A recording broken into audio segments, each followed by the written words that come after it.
just left lunch. We had a great interview and discussion with Judy Franz, who helped us set this up. And she mentioned to Lance and I that one of the ladies in this community, Ada Hatch, would be a good person to talk to. She's an educator, and we'd really like to get into her story for a minute. Well, she's not only an educator, but she's famous for doing headstands.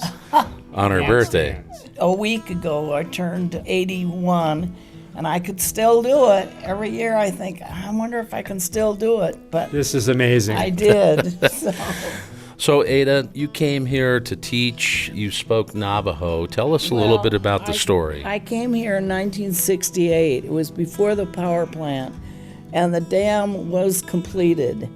But they hired me. They came out. I was getting my master's in Flagstaff. Mr. Bradshaw came out and interviewed me and said that he heard that I could speak some Navajo because I had originally taught in Tuba City. So I picked up some Navajo and I took a course in Navajo.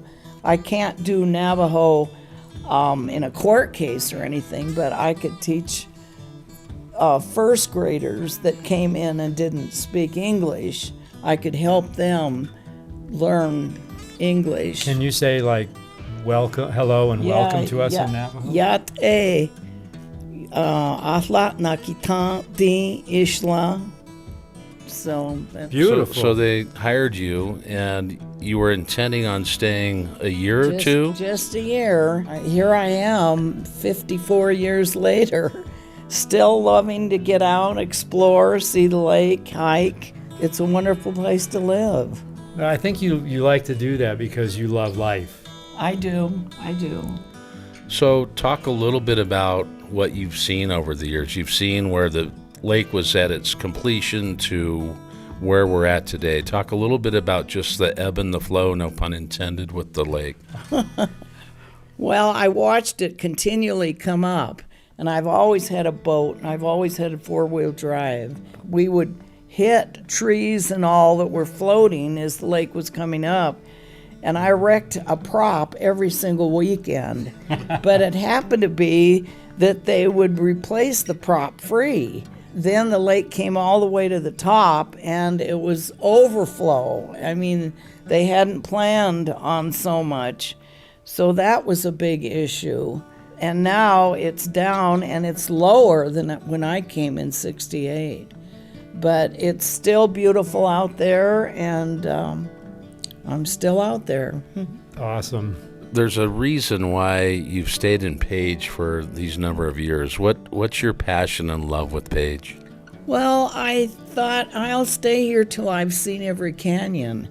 And so on Fridays, I belonged to the Happy Hikers, and we would go out, and I'm still seeing new canyons, so I'm still here. I love this. I just love the attitude of doing stuff and adventure in life. I mean, that's what we're all about. Yeah. And it sounds like you're about that as well. Yes, yeah, right. Well, and we're sitting in your home. Thank you for having us here. Talk to us a little bit about this. This structure is beautiful. We're up on a bluff. I mean, look at the view that you've got. It's got to be great to wake up every morning here. It is. My husband hand-built this house, and we never had to take out a loan. With my teaching, and he would work the overhauls at the power plant, but he hand-built the house, everything.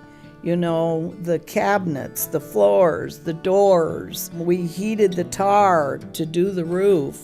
It's a wonderful home, and I just love it. It's your sanctuary. That's right, yeah.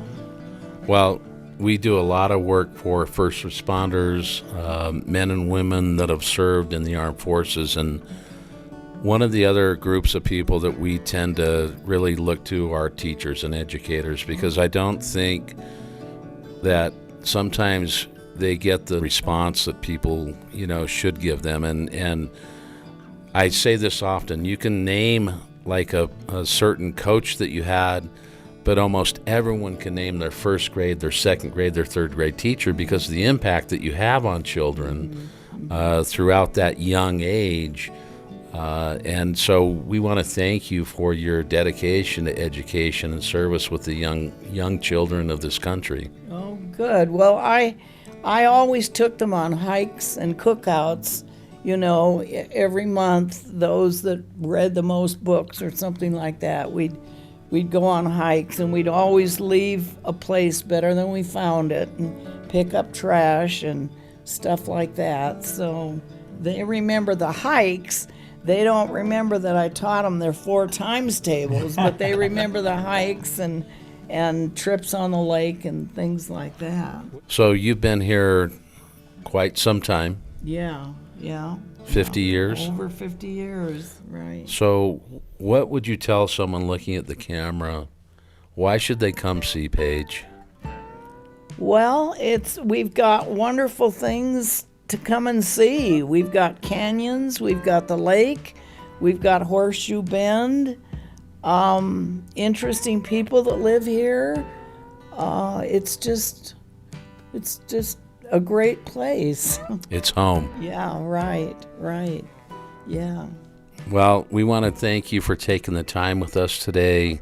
I know you had to do some things earlier in the week. We got the schedule shifted, but we couldn't have missed this opportunity. We wanted to sit with you and chat. Oh, good. Well, I'm glad to meet both of you, and I think you're doing a wonderful thing. I think that's great. Well, thank you. We have fun. That's great. Very good. Well, we appreciate it, and hey, we'll see you at Horseshoe Bend. I don't know, did I hear that you wanted to do a headstand or not? I will do a headstand. Did you hear that? She'll You do a want me to try headstand. to do- Oh, right. Ada, you rock.